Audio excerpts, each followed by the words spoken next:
So this is officially episode number 2 of the new InfoSystems videocast series. We're bringing in, people from the community, maybe technology leaders, business leaders, people who are in organizations that are interacting with all of those groups to just get some interesting perspectives about, what's going on in the market, technology, security, business, all of that stuff. So I'm Josh Davis. I'm the marketing director here at InfoSystems, and today I've got Marcus Shaw, the executive director of CoLab. Marcus, I'll just kind of let you give a quick background on, how you got to where you are right now, if you don't mind. Absolutely. Well, Josh, thank you for having us. I'm the executive director of CoLab, and CoLab is a nonprofit accelerator that's headquartered downtown in the Edney building in the heart of the Innovation District. We work with entrepreneurs from the entire Southeast Tennessee region, so Hamilton County, Chattanooga proper, and the 10 surrounding counties. And we really hold ourselves as being the front door to entrepreneurship. So we have companies coming in that are from mom and pop, small businesses, to really innovation-driven entities that are looking to leverage technology and innovation in a large scale. Cool, that's great. And you're pretty new to this position. That's right. And new to Chattanooga, I think, too. So where were you at before this, and what brought you to CoLab in Chattanooga? Yeah, so my wife and I moved down to Chattanooga a little over a year ago. My wife's a board-certified dermatologist and joined the practice here. Most recently, I've been working as the head of business development for a nonprofit in DC that focused on talent recruitment, particularly recruiting diverse or people from diverse communities. Before that, I spent 10 years on Wall Street and in the investment management business, and I started out in an environment a lot like this as a networking engineer with IBM. Cool, that's awesome. We didn't know each other before today. This is kind of our first introduction to each other, but you showed up to do this video podcast thing, probably on the recommendation of, maybe Tia Capps, who is your marketing director, communications director at CoLab, and maybe some of the other people that I've talked to there. So my question is, did they have any really interesting info to share about me that I should know about? Well, they said you're a good-looking guy, so I think that they were accurate on that front. Nice. I think I don't think I've ever heard that from but I'll take it. No, I think that what they said and what I think is helpful with what we're doing at CoLab is that InfoSystems is really looking to broaden the IT discussion, from the enterprise level down to the entrepreneur level, and I think it's super helpful that there's an organization out there thinking about how do you have IT conversations with people when they're thinking about starting businesses. How do you have those discussions up front? And so, what I've seen in my time at CoLab, but even working with entrepreneurs before, is that oftentimes that conversation doesn't happen early on, right? People are very myopically focused on their product or their business and don't think about what happens, as you scale. And I think you all are leading the charge on that, so kudos. Yeah, thank you. So I attempted to do a little research on you, which essentially means I viewed your LinkedIn profile before this, but I noticed you did undergrad at Georgia Tech. That's right. And graduate school at Duke. And those are kind of two, ACC basketball, pretty solid, basketball programs. So who do you root for? So I'm a big Duke basketball fan. Nice. I'm also, and I'll give a plug, I went to Morehouse College, which is also in Atlanta. I did a dual degree program there with Georgia Tech and played football at Morehouse. So cool. I am always a Morehouse Maroon Tiger football fan and looking forward to a great season down there with the team in Atlanta. Cool. Yeah, it doesn't get much better than Duke basketball. That's so, right. That's right. I would probably be right there on board with you if I ever went to Duke too. But I was born in Knoxville, and so I unfortunately inherited Big Orange. Rocky Top. Yeah. So I'm sorry for that. So another thing I noticed, and you already mentioned this, I was scanning your LinkedIn profile, and when I came across IBM network specialist, I was like, really? I didn't know you had a background in IT at all. So at one point in time on there, you made a transition into, more financial type Yep. roles or business leadership. Yep. So what led to that change in focus in your career path? It's a great story. So when I was at IBM, I had the privilege to work on a couple of really big projects. One of them was we did the network refresh for a large public school system, actually one of the largest in the country. And so with that, we were going in, we were building out the wireless infrastructure, had a couple of opportunities to work on some projects that were with the federal government. And I think really what I wanted to do was understand the business behind the technology. I was an electrical engineer from Georgia Tech, worked in the networking environment with the data network connectivity practice at IBM, and so we were building LAN WAN infrastructure. We were doing wireless early on, the very first, kind of Cisco wireless environment. So, we were helping deploy those to our customers. And for me, a lot of it was about understanding what was driving customers, what was, encouraging them to make business decisions to move from token ring to Ethernet, or from Ethernet, wired Ethernet, right, to a wireless infrastructure. And so the principal that ran the organization at the time had an MBA, and I had a buddy that was headed to Duke, a guy that played football with me actually at Morehouse. And he said, you should think about doing an MBA. And when I got to business school, I went to a large investment bank kind of networking event, and a woman there said, look, you've got a pretty strong technical background. You could cover tech stocks, right? And you know a lot about telecom and a lot about, Ethernet and internet infrastructure. And I went and started going down that path and fell in love with finance and kind of the markets and where they were leading. It was exciting times in the markets coming out of the tech, bubble. Yeah. And on the other side of that, there were a lot of cool opportunities. And so I went and covered telecom service companies for Bank of America for a number of years, and then covered a bunch of other tech stocks throughout my career. Cool. So any desire at any point in your career to get back into like the engineering side of things? Yeah. I think, once an engineer, kind of always an engineer. Yeah. You apply that thinking to everything that you do. In fact, I applied it to finance the way I thought about it. I still am a pretty big tech enthusiast and try to keep up, even though I'm getting a little gray hair, right? I try to keep up with as much technology as I can and the coolest things that are going on out there. I encourage a lot of young engineers that I work with to continue to, try to stay up to date and stay current on something, even if you do move into kind of the business or the P&L side of the business, Yeah. Marketing or finance or operations. That if you really enjoy it, you'll find a way to hang around it and to, add value. So, yeah, some regret some days when I see some of the cool stuff out there, but I try to still get to conferences when I can. And yeah, that's great. So, you obviously didn't agree to do this today because of me. You probably looked at, InfoSystems and the company size and some of our expertise and the things we're doing for, local companies, and, obviously saw some pretty impressive work. We've been in business for over 25 years now, and we're an IBM Platinum Partner, which means we have extremely high level of expertise on the IBM platform, and we've picked up other technology vendor partners along the way and have achieved similar levels of competency with them as well. So as far as CoLab is concerned, I know you guys are working with startup companies and a lot of smaller companies who may be looking at how to tackle the very initial challenges of starting and running a successful company. What can a company like an InfoSystems that has really high levels of expertise in pretty important areas, how can we be involved in those types of initiatives at CoLab? So I think there are a number of ways. My mother was a 50-year school teacher. My dad was, kind of worked in personnel for a long time. I think education's always the key. And in our entrepreneurial ecosystem, the best way for us to educate people is through mentorship.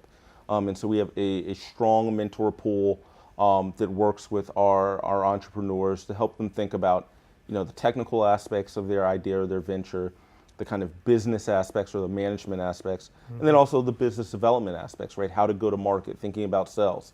I think where InfoSystems and could be particularly helpful for entrepreneurs that are early in their process is helping them, number one, think about ways to leverage technology that they may be using or bringing to market, giving them a sense of what the market and the competitive marketplace is for that. I think also, and we talked about this a little bit earlier, is really setting some expectations for what your technical needs are going to be as your company grows. Yeah.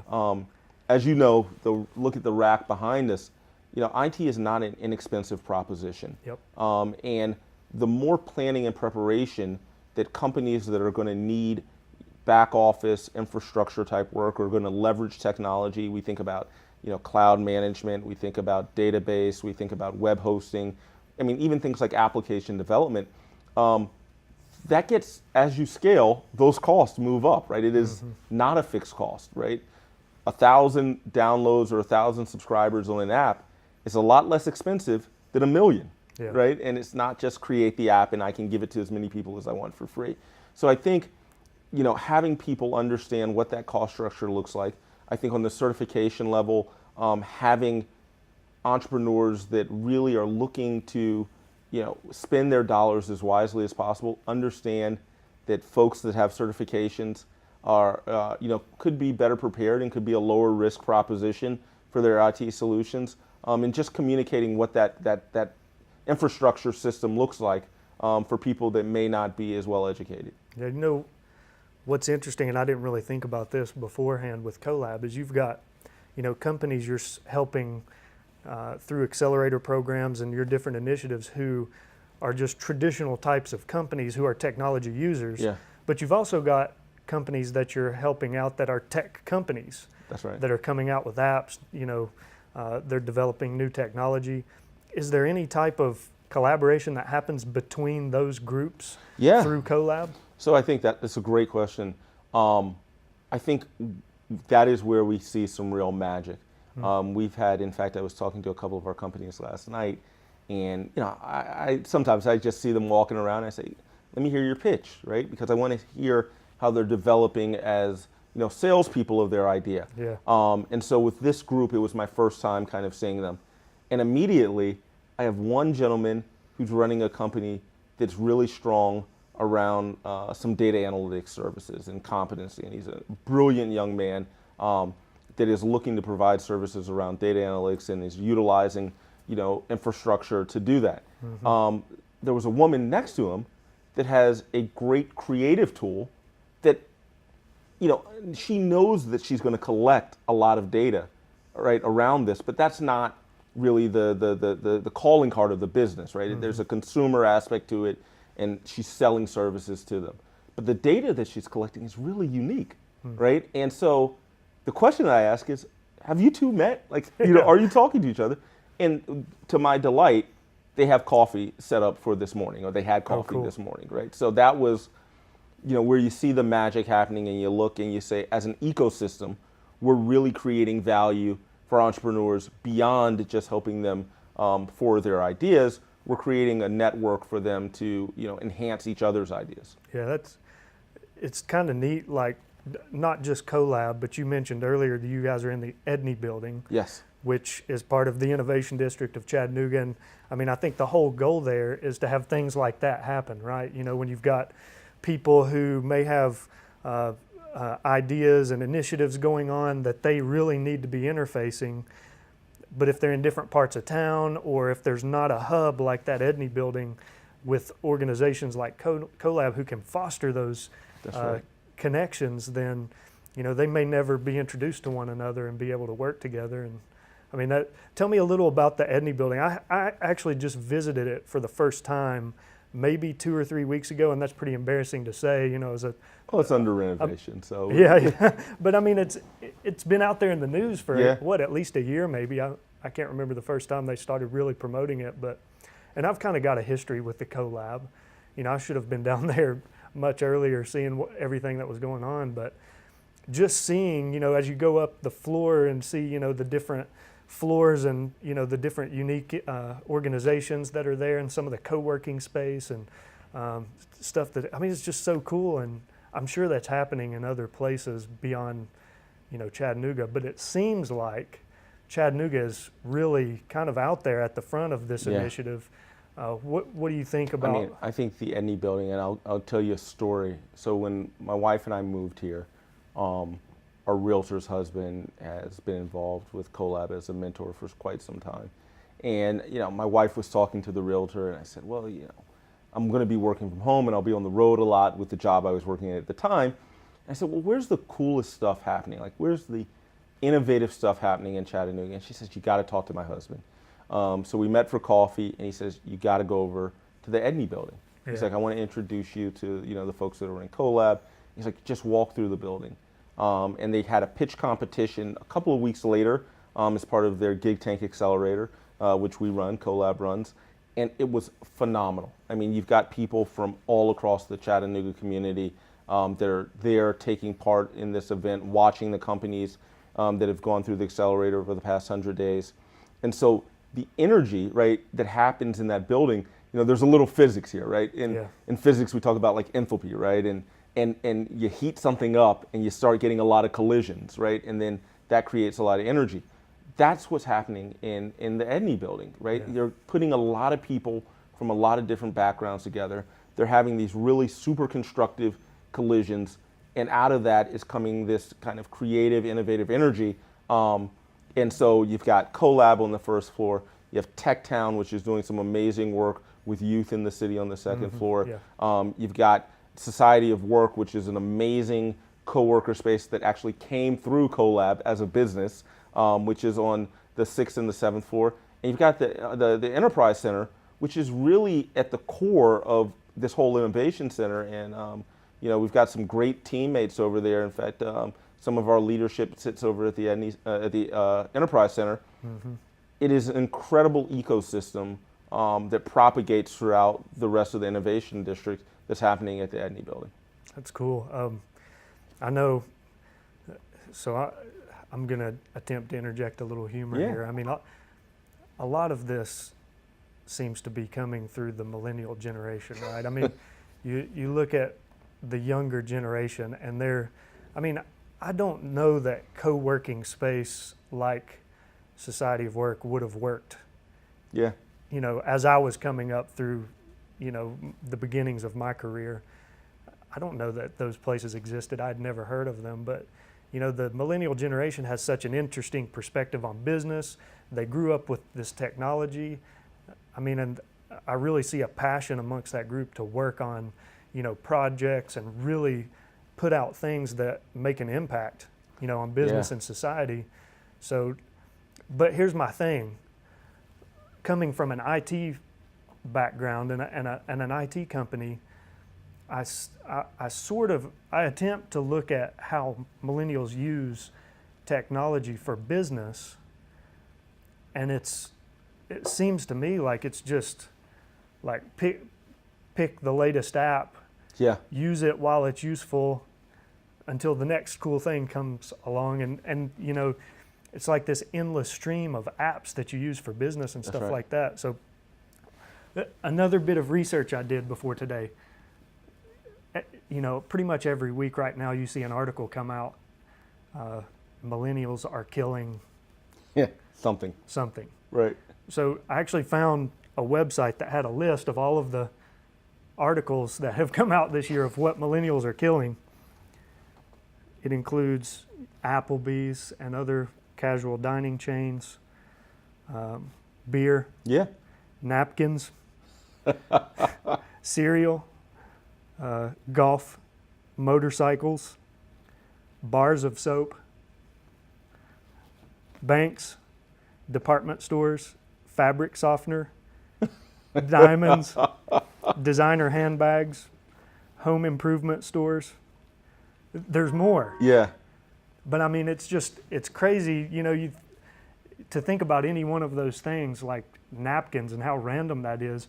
But I read the article. Right. about it, and it says, millennials prefer paper towels because That's they're right. seen as more utilitarian, Yeah. and napkins have too limited of a purpose. And, it's just amazing to read that stuff. So, but what I start thinking is, and we obviously know it's not actually happening, but I look at how are millennials impacting the IT industry, and you could put out an article that says, are millennials killing the IT industry? We know they're not killing the Right. IT industry, but there's an impact there, and it's pretty interesting to think about. And you guys, I'm sure, get to interface with a lot of young entrepreneurs, a lot Yeah. of millennial entrepreneurs. How do you see them approaching technology for their companies? So I think there are a couple of things, and I am not a millennial. Yeah. And my gray hair probably gives it I got a gives little it out. going Yeah, on here, too. it's tough, man. We try, right? There are a couple of things that culturally I think really are indicative of this shift, right, from millennials to, or from kind of Gen X to millennials. I still live and die by the hard drive, right? I keep a thumb drive, with me almost at all times. I keep 2 or 3 hard drives backed up. I have a RAID array, on my desktop, and the cloud makes me nervous, Yeah. right? Because I think I've got, 10,000 pictures, and the cloud's safe and it's secure, but the cognitive hurdle to get over that, it's tough. My music, I spent 20 years putting together an awesome music, catalog, and I took all my CDs at one point and ripped them into MP3s and put them on a hard drive, and felt really cool when I hooked up my server so I could play music throughout my house. And my daughter's like, why don't you just have your iTunes account, backed up in the cloud, and you can just share it with everybody, in the family, and that would be more efficient, Daddy, right? And she's 12. Yeah. And my response is, yes, it would be more efficient, but Daddy's 40, right? And it's tough to get over kind of the way we were raised. I think that, when you look at millennials, and I love them to death, but there is a cultural dynamic around the sharing economy that's really transcended into technology, right? And people expect for things to be available to them wherever they are, whatever device they have, that their technology, their content, their experience will be, pervasive in all fronts. And so I think that, that's created a lot of innovation. I think people are looking to leverage that innovation. The whole concept of a website on a mobile phone is almost archaic, right? Yeah. Why do you not have an app, right? It's like you need an app for everything that you would do on a desktop, but you don't want to go through your browser on your cell phone, right? So if you're, doing something retail facing, right? I think about insurance all the time, right? If you, now insurance, it's like a retail product, right? You go and you pick your own insurance, and you may get it from your company or you may not, but you look at your bill, right? Well, if you go to the doctor and you got a copay or something like that, you expect to be able to enter that information, but you don't want to go to the website on your phone, right? You want to go to an app. That's the way folks think nowadays. And Sure. so, the market works, and this is what we learned from investments. The market gets what the market wants. And so from an innovation perspective, if millennials, and I think their last count 90 or 100 million or so of them, twice the number of Generation X, and rivals the size of baby boomers. So the sheer momentum of that demographic is going to change what's happening in the world, and certainly what's happening in technology. Yeah. Do you see? Have you seen? Maybe there's an actual example where you've seen this, or if not, you could probably predict or comment on it. But have you seen instances where early stage companies have made decisions on technology that they use for their company, and then as they begin to grow, maybe some of those decisions turn out to be, obstacles. Yeah. And they have to rethink the way they're approaching technology. Do you have any insight onto that? Yeah, I mean, I think so. Broadly speaking, the subscription model is something that is not technical specifically, but applying it to technology is something that's really important, right? And so you can look at, a lot of your music streaming companies, right? There was a point in time where, you kind of want to pay for songs individually, right? And then technology says, well, people want to have access to a full catalog of songs, right? Yeah. And so iTunes used to be really big. We download, you pay for what you use, right? You want to download a song, you download a song. You want to download an album, you download an album. But what we saw very quickly is that, number one, people didn't want to have stuff on their phone because you go buy, 64 gig phone and all of a sudden you've got, 70 gigs of music and you can't even take a picture anymore. Yeah.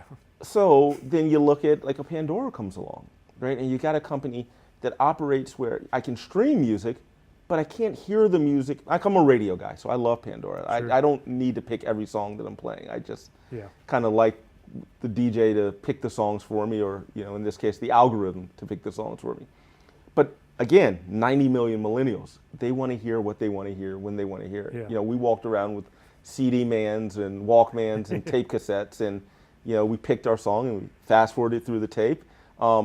Now you got things like Spotify and Amazon's music platform and so forth that allow you to have the entire catalog of music that's ever been created in the world that's willing to license with those folks. Yeah. Right? And how do you pay for it? Well, you don't pay for it. I don't download the album that I want, right? I pay a certain amount per month and I have in perpetuity as much music as I can listen to. That's amazing to think, like people our age.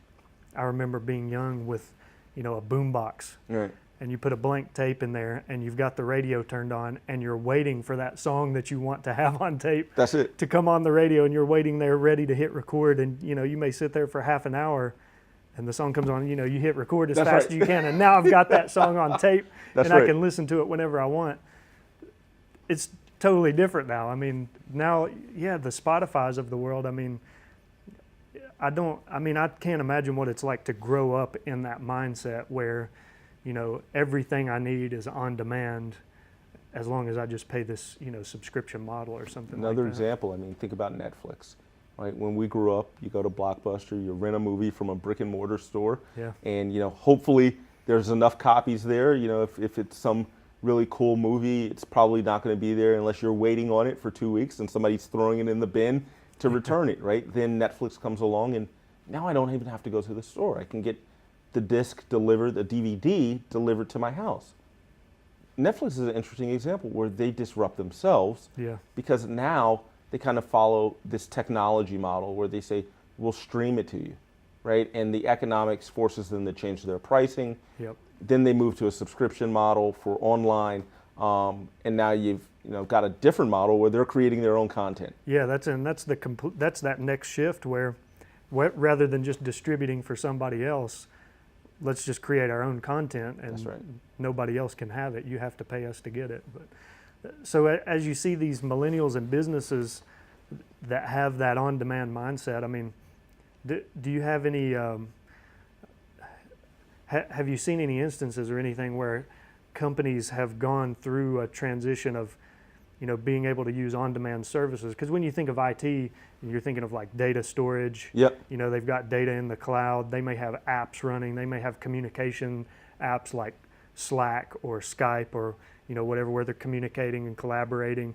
And they may have, business CRM systems where they're keeping, customer records and point of sale and all of these systems. And when you're early stage company, I'm sure you're just looking at subscription model. That's right. Because you're concerned with startup cost. That's right. Years down the road, you get to a point where now I've been using all these different systems for so many years. I've got data here, I've got data there, I've got information here, I've got information there. Now how do I make use of all that? That's right. How do I access it? And then it becomes a problem. Are got- you working with anybody who's kind of taking that solution on, or? I've got a great example of a company that we're currently working with. Phenomenal concept, absolutely great model for business success. But part of the conversation that we've had is about the explosive growth that we expect the revenue of the business to do. Like there's demand, real latent demand for these services. There's kind of an app that enables interface, and then there's a big back office mechanism, right, that actually executes the service. And one of the questions is, what does the technology look like, right?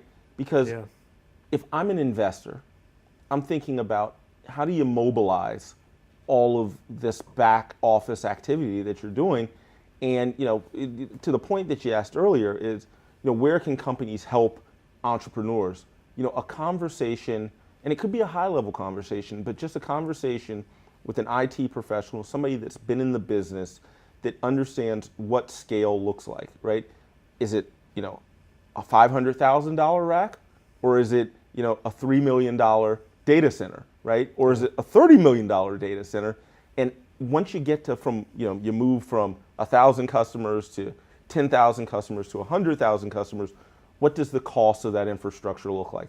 A perfect example, young woman has a fantastic concept, has built a proof of concept, right? So an actual working model, has some clients, but as an investor, the question that I would ask her is, what does that look like, the next iteration? What does year 1 and year 2 look like if you hit your milestones?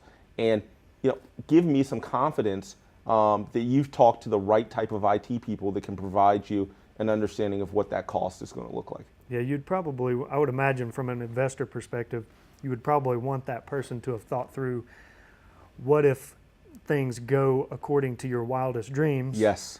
And what if things completely go the opposite of that and go in a really bad direction? What is your plan for either scenario and anywhere in between? And I mean, obviously, those people aren't going to know. They're going to have to tap, and I'm sure this is where CoLab comes in. They're going to have to tap into expertise from around the community. And I know you guys work with the legal community, different types of business advisors, accountants, all types of professional services, marketing and sales resources, and that's why I have an interest in InfoSystems as a company interfacing with CoLab, is because I wonder if, and I don't know, maybe there are people with a really high level technology background who have seen enterprise technology and what those companies might need to be prepared for in their wildest dream scenario, and anywhere in between. But I wonder if there are senior level IT people out there who are plugging into that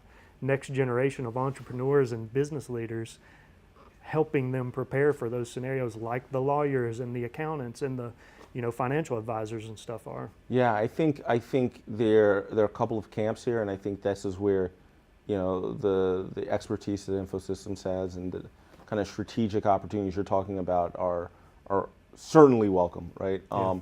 That normally what you get with technical advisor kind of work early on are people that can help you get your proof of concept, right? They can help you build the platform or the product or the service to get to where it needs, but they're not thinking about your scale in the same way that an attorney might kind of prepare you for scale, or an accountant, right? I think some other service, salespeople by definition are preparing you for scale, right? Because each level of advice they're giving you is for your future level of success.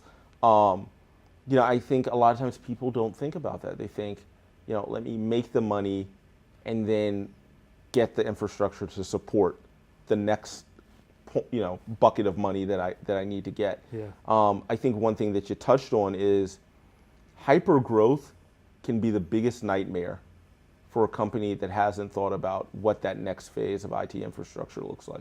Sure. I folks that are in the e-commerce business, the worst nightmare is getting more orders than you've bought capacity for. Yeah.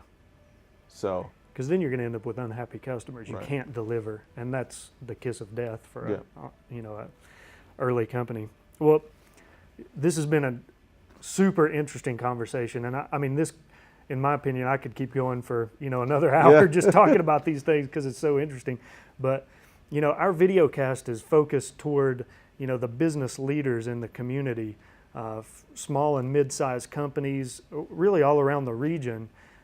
So I guess my last question for you is, what would you want to share with that group about CoLab and maybe what you all are doing and how could they be involved? Yeah, I mean, I think the big thing that we want to really share about CoLab is that we've got some amazing entrepreneurs that are coming through our program, and we'd love to have even greater support and to work more collaboratively with companies and enterprises of all sizes in the Chattanooga area. There are a number of ways for companies to plug in. They can plug in as an enterprise or a company through sponsorship opportunities of our innovation events, including our accelerator and a number of other innovation-focused events that we hold in the area. They can partner with us so that we can help support some of their internal innovation initiatives. So for companies that are looking to solve for certain technical or business problems, we can take people that are entrepreneurial and have some really core skill sets around that and help them focus on those problems and support the company. And then I think, more broadly, just mentorship. If there's any people, in the area that really want to give back to the entrepreneurial community and help the economic development in the region, again, we're at 1100 Market Street downtown in the Edney building, the corner of 11th and Market. The door is always open, and we are the front door. The website's www.colab, that's colab.co. Cool. And yeah, I mean, if Chattanooga has proven anything over the last, 20, 30 years, it's that the business leaders are very willing to get involved in community initiatives. And, as important as economic development and, job opportunities for millennials and raising, that next generation of business leaders, our community has always stepped up to the plate. Right. So, it's awesome to have such a great organization like CoLab leading those types of initiatives, and you can pretty much guarantee that I'll be down there plugging in on some things and hopefully some other resources from InfoSystems, some technical resources, and we'd love to get involved. So this is officially episode number 2 of our InfoSystems blog. So I just want to thank you for coming out and participating today. And that's another episode in the wraps. Go to the Edney building, visit Marcus, visit the team. CoLab's on the bottom floor. As soon as you walk in, on the left. On the left. Easy to find, and I know you said the door's always open. I don't think there is a door. There is no door. It's an overhead garage door. That's right. That's right. I got the best team in Chattanooga. Come in, talk. Let's go through a wayfinding and figure out how we can get you plugged in. Cool. Thanks, Marcus. Josh, thanks so much. Yep.